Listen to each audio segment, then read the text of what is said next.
Welcome to Process to Profitability, a podcast all about the tools and strategies you need to serve your clients and grow your small business, hosted by me, Samantha Mabe of Lemon and the Sea. Join me as I chat with creative entrepreneurs and small business owners about how they built and grew their businesses and how you can do the same in a way that fits you. Let's get started. Welcome to episode 5 of Process to Profitability. Today, I'm talking with Ashley Staum. Ashley is the owner of She Plans, a little planner company that sells planners, notebooks, and printable planners. She's a self-taught designer with a degree in marketing and an MBA from Virginia Tech.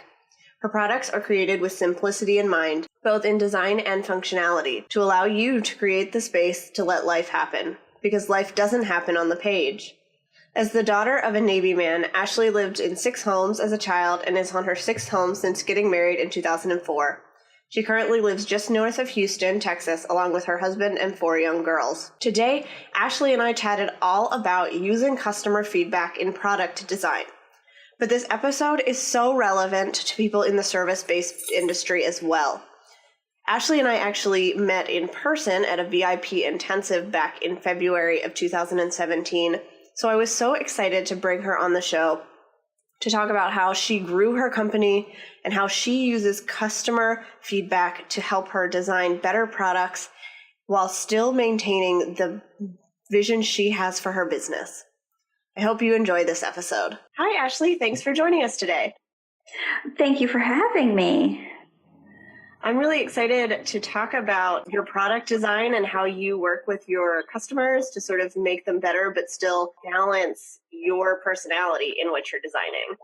Wonderful, yes.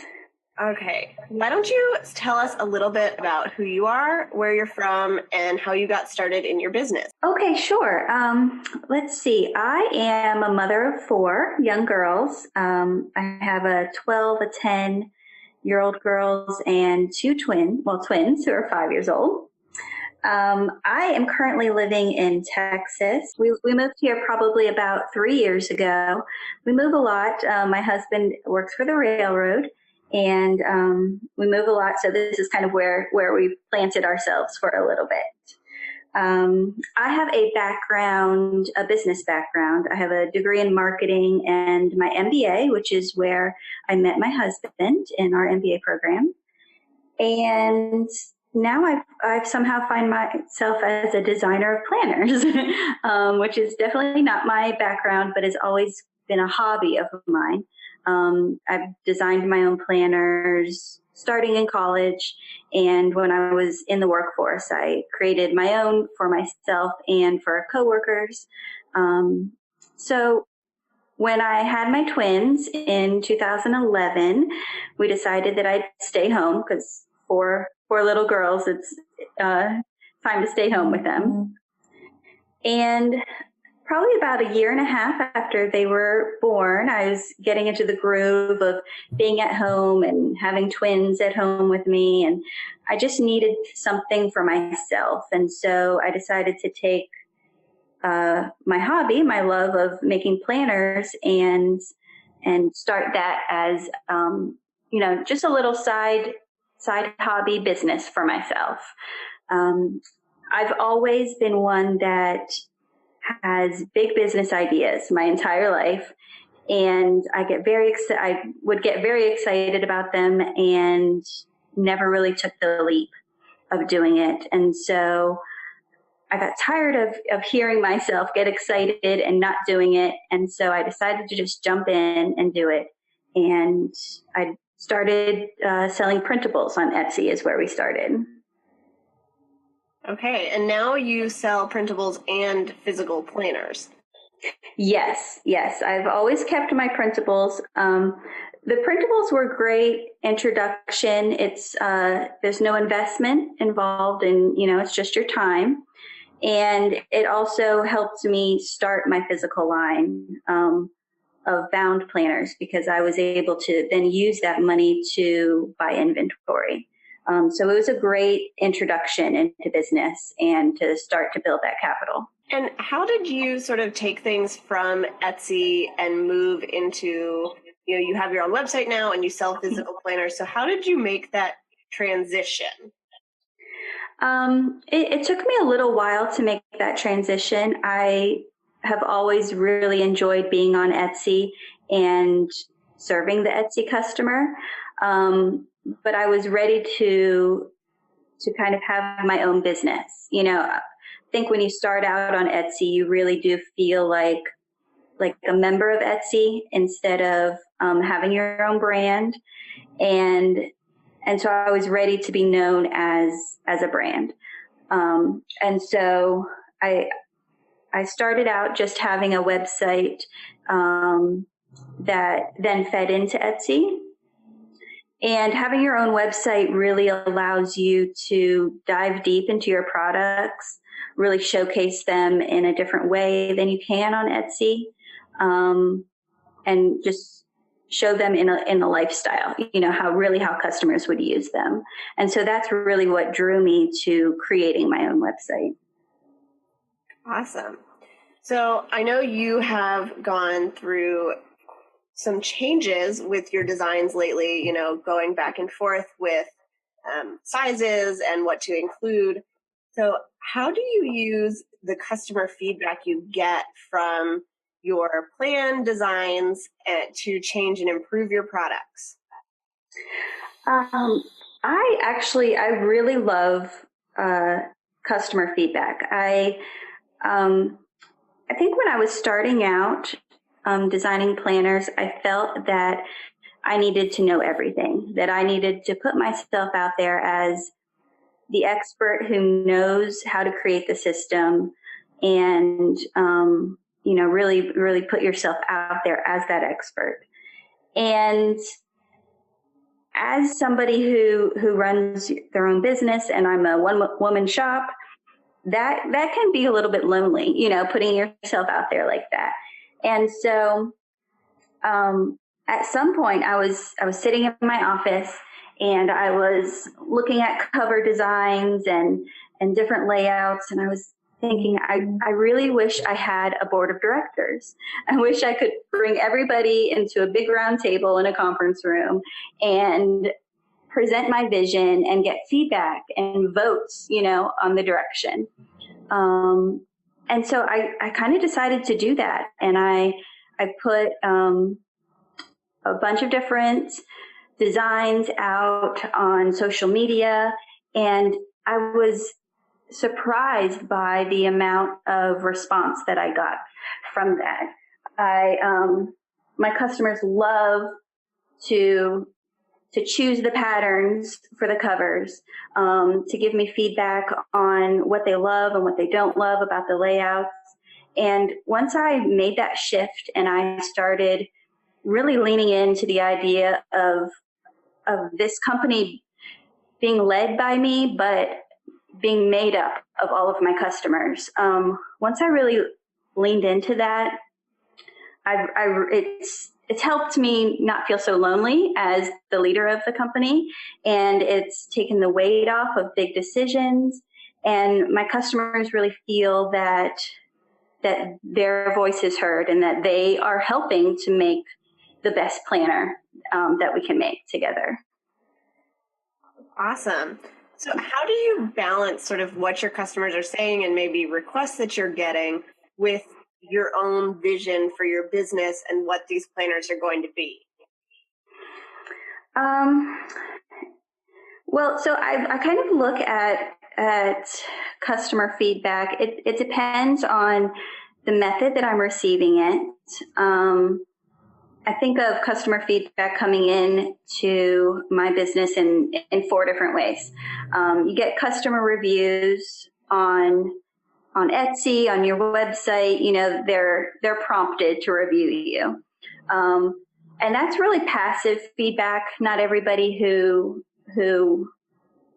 fills that out is really putting thought into it. You're prompted to do that. But it's really good feedback. Then you also get email feedback, and that can sometimes be the loudest feedback you get. You get people who absolutely love it, and they've felt compelled to respond. They've felt compelled to reach out and tell you how much they love it. And then you get the loudest negative feedback through email as well. Like the people who decide to email you, they really either really love you or they are really trying to give you feedback to help improve your product. And then I do poll questions a lot. And so that's great for, voting on covers and voting on layouts and that sort of thing. And then I think the biggest feedback is sales, whether they purchase or not, whether they return or not. Repeat customers are, what you're going for. But I balance all that feedback with my own vision because I really do think of it as like a board of directors. We're all sitting at the table together. I get all these different pieces of feedback, but I'm the one who is putting the choices out there to vote on. And I am the one who's making the final decisions, and I'm the one who's looking at all the different pieces of feedback together rather than, just one piece at a time. So I really think that, having my own vision is very important, but that vision needs to be created in part by the feedback that you receive. Yeah. Now, I've seen your planners, and they're very simple and streamlined, especially on the inside. So have you ever been tempted to go with something that's a little bit more colorful or just a little bit less of that clean design that you have now? Right. Yeah, I know there's so many planners out there that are colorful and fun and exciting, like energized planners. But I always go back to me personally and why I began designing planners myself. And that is because when I look at my planner page, I want the information that I put into the planner, I want that to come back at me. So for me, having a lot of colors and a lot of designs is kind of adding a layer of distraction, of visual noise for me personally. And so I like the clean and the simple, so that what I put on that page is what comes back at me. And I also believe that for those who are more of a creative planner user, having that clean slate, that blank page, to really create what they want, either create their own organizational systems if they want to color code or use stickers, or there are very many people who actually create with their planner, and having that clean slate for them, I think, is important as well. Okay.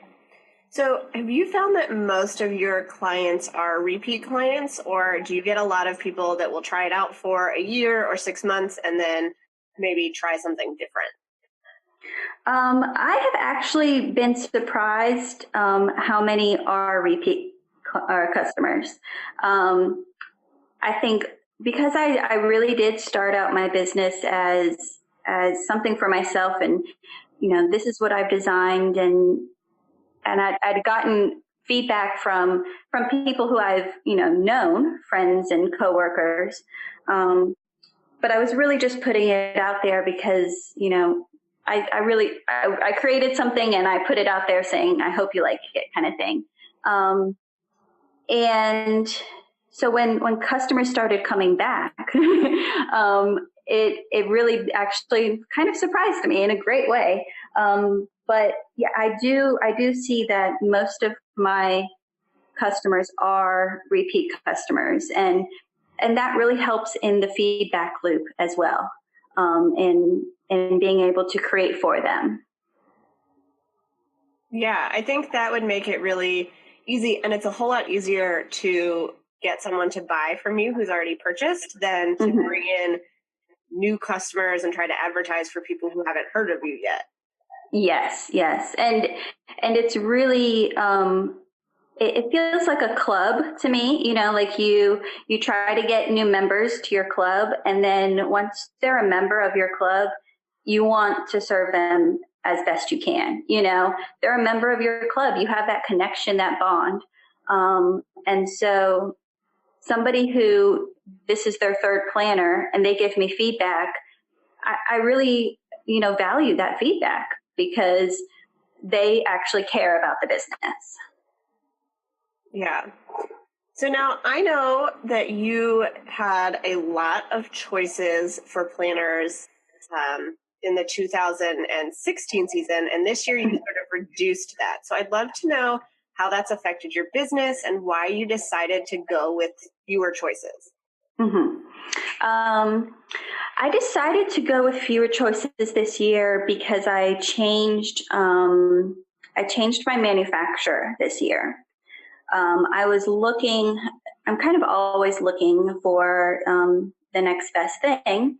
And I found somebody that can create a beautiful planner for me, but it would shift the way that I was ordering planners previous. And so this year I'm going to be ordering all of my inventory up front. So, from a behind the scenes reasoning, I needed to lower the amount of cover choices so that I didn't have to lower my interior choices. I have 3 different layouts for interiors.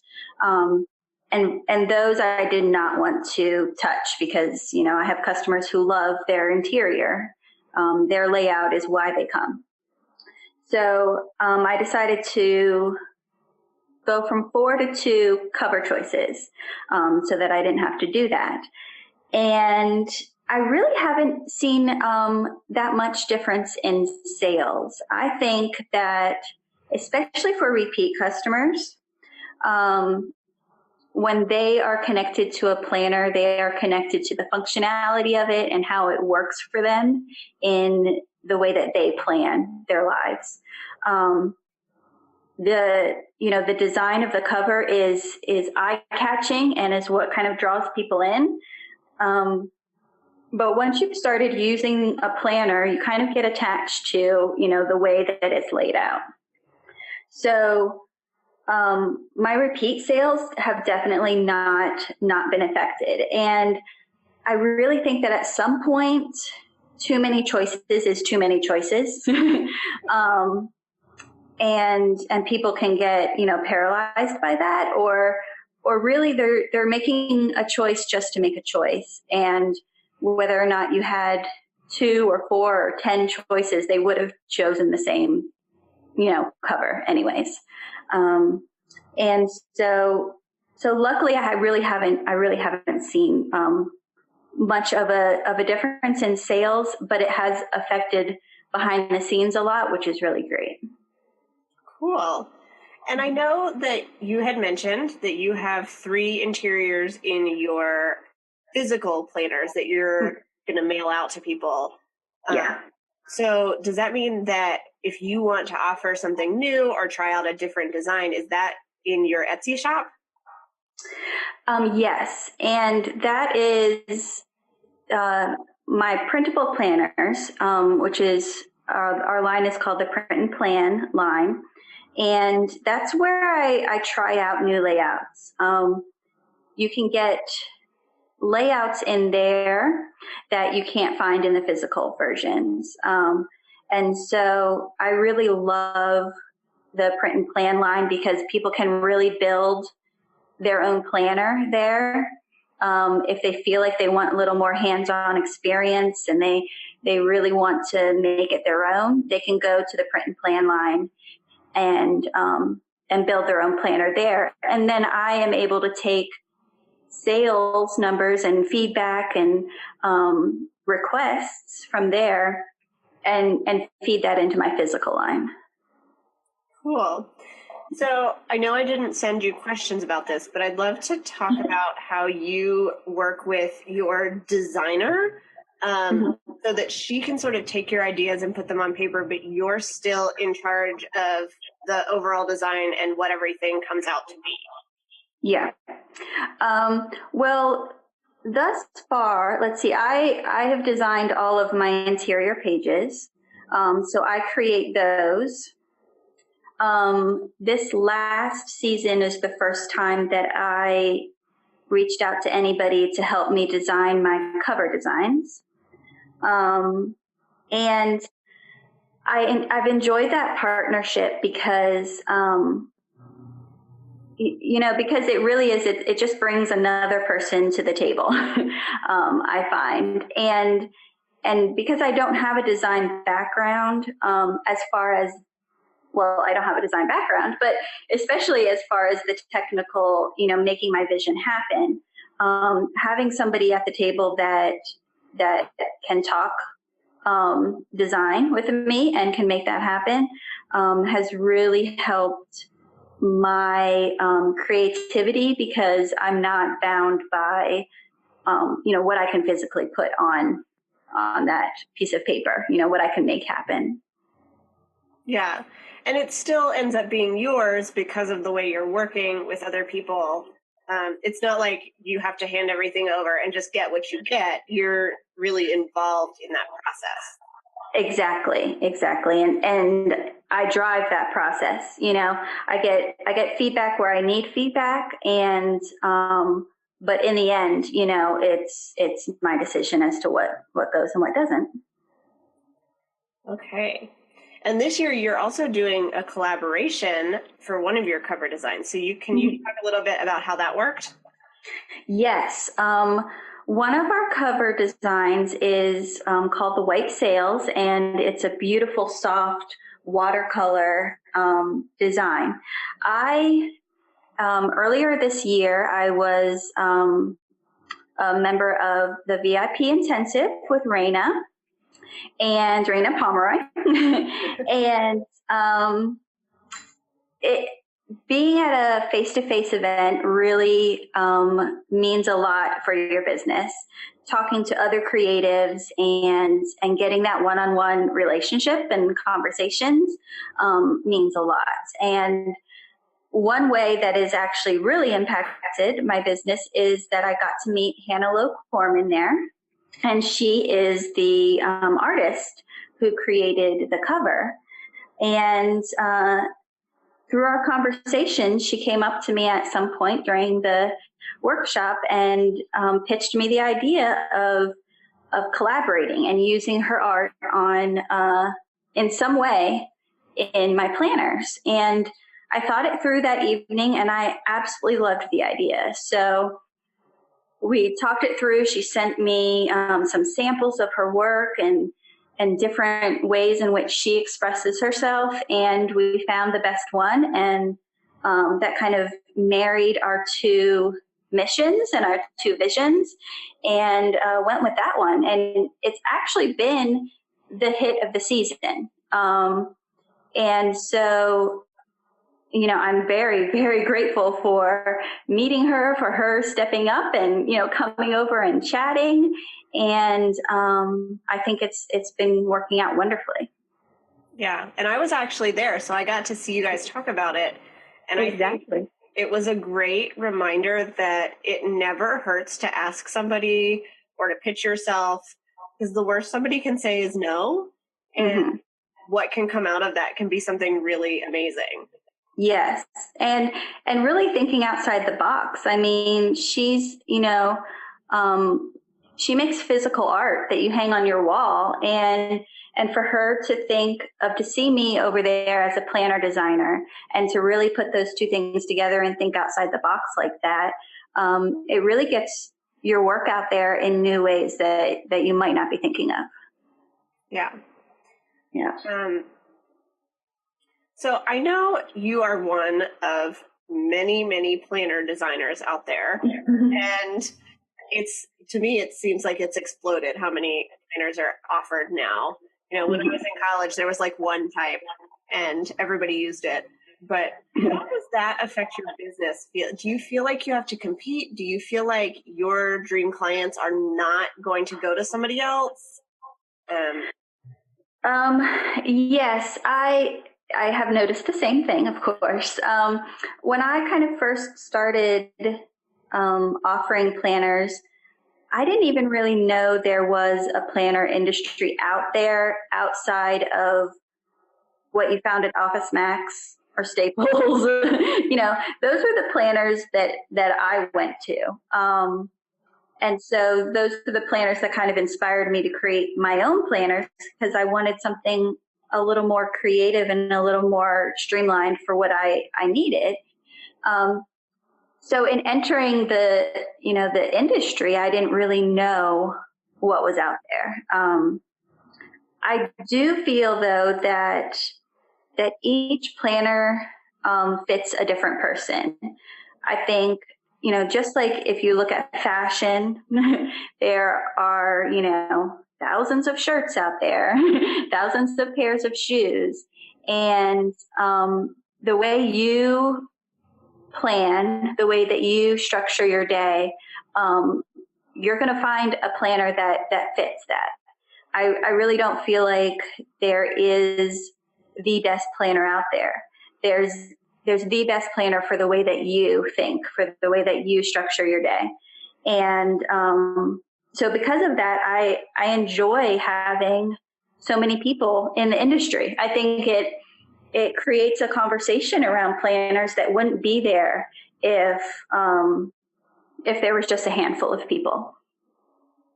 Yeah. And I think your point that when you got started, you had no idea that this was like a big industry. And I was the same way when I started my business. I did not know people had online businesses. Yeah. I didn't really know that like individuals were doing this. And I think that helps sometimes. You're not stuck looking at what they're doing and get stuck in the procrastination mode, because you get it out there and that's when you realize, hey, there are actually other people doing this. There are other people that I can then connect with instead of seeing them as competition from the very beginning. Exactly. Yeah, it helps with that first step, because you don't have that that sense of worry that I'm jumping into the deep end here. I had seen on Etsy people making planners that were very just crafty planners.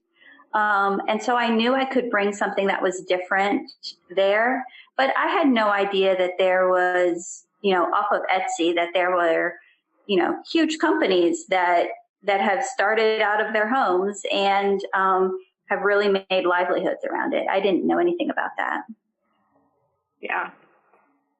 Yeah. I think that a lot of us start our businesses that way. And it's good to know you're not alone in that, and that it can be a good way to get started. Yes, I agree. Okay. So is there anything else you wanted to share about how you use your customer and client feedback in product design, or maybe how you sort of tune out any feedback that you feel like isn't relevant? Let's see, I try to, like I was talking about the kind of different forms of feedback. I kind of weight my different forms of feedback differently. And so that's kind of how I come to a consensus of what people are telling me. And, some feedback, like I said, emails are kind of the loudest feedback. And at first I was taking them as being weighted heavier because they are the loudest. And I think once I came to the realization that it's really just one of 4 different forms of feedback, that I was able to really just, when I sit down to design, I look back on the last 6 months or the last year of feedback, and it weights itself, because it's just one of many. I think at first when I was taking email feedback or any one piece of feedback heavier, it can allow you to shift your business in a way that you don't want to, because you're trying to fix it for that one person. But when you look at feedback as a whole, then you can step back and then make a decision from there. Yeah, that's great advice. And I think that helps to tune out like the one person that might be unhappy because they didn't do their research, or they, didn't know exactly what they were getting.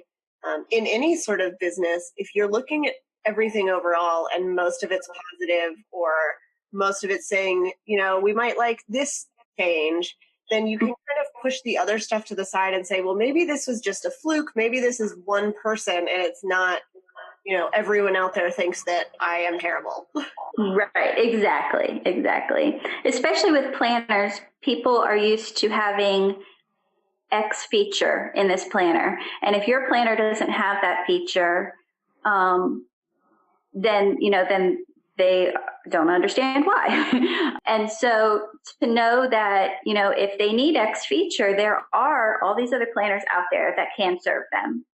But my customer base doesn't like that feature. And so I try to quietly listen, or I should say, I try to listen to the quiet customer, because the quiet customer who is buying their third and fourth planner from me, but has never reached out to me, their voice deserves to be heard too. And so you really have to look at it as a whole picture. And I think sometimes that feedback that you get doesn't have to change your design or the way you're doing things. It can also change the way you're talking about it on your website, the way, your description, so that it's made clear that they're getting one thing and not something else. Yes, exactly. Yeah. And made clear what you've chosen to put in your product and what you've chosen to leave out of your product. It has a purpose. That choice was made for a reason. Great. So why has serving your customers and clients well been so important in your business? I think for me, really selfishly, it's dispelled that lonely feeling you have of running your own business. That feeling that all the decisions are have to be made by yourself, and that you're that final decision. If you're not listening to your customers and you're not taking their feedback to heart, then it does feel like you have to make all the decisions. But when you look at all that feedback and you can make the decisions better. They're better decisions and they're easier decisions, and you don't feel as lonely in your business, because you really feel like one of many, that are a part of your business. I think that's very different probably for product-based businesses. You're in your, office working on something and then you launch it to people, as opposed to service-based businesses. I'm getting constant feedback from my clients. So you're sort of setting that same thing up for yourself just through your clients who have already purchased your product. Right, exactly. For service-based businesses, you're getting that feedback during the process of creating. And for product-based businesses, if you don't reach out and try to get that feedback, then during your design process, then you're kind of at a loss at the end, because at that point you're putting something out and you're saying, look at what I made. and for me, I like the process of getting that feedback so that at the end, I feel like I'm putting something out and I'm saying, look what we made, look at this wonderful product. And if, as a customer, if you feel like your voice is heard, if you see the cover design that you voted for, or the change that you felt you needed in that layout, when you see that, you feel a part of the business, just as much as I need their feedback to help me build a great product. They need to feel that their voice is heard and that they're a part of the business as well. Okay, that's awesome. I think I'm going to make that like a tweetable. Okay, so tell me 2 things that you're loving right now. They can be business or life. Okay. Right now, I've really become re-energized by my print and plan line, my printables. As I've grown my physical or my bound planners, as sales have grown, the flexibility in creating that product kind of lowers.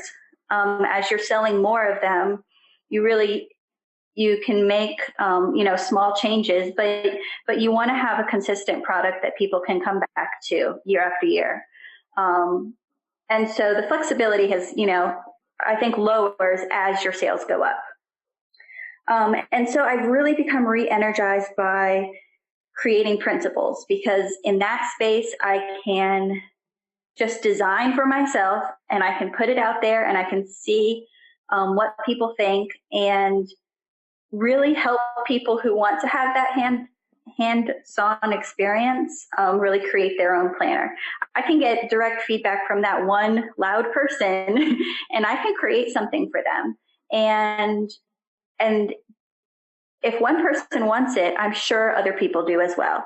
So my creative design energy has really gone into my print and plan line in the past few months, and really is my plan for the rest of the year is to really grow that and put my heart and soul into that. So that's kind of the first thing. And the second thing that I am really loving right now is that I've kind of found peace in the idea of not having to do all the things. And when I mean all the things, I mean social media, newsletters, business groups. I started out my business, like I said, just on Etsy, just, putting my designs out there. And I really got that. I was really in a bubble for a really long time. I was communicating directly with my customers and I was filling their needs. But like I said, I didn't really know that there was this, big world out there. And then once you dive into that world, you can really get sucked in.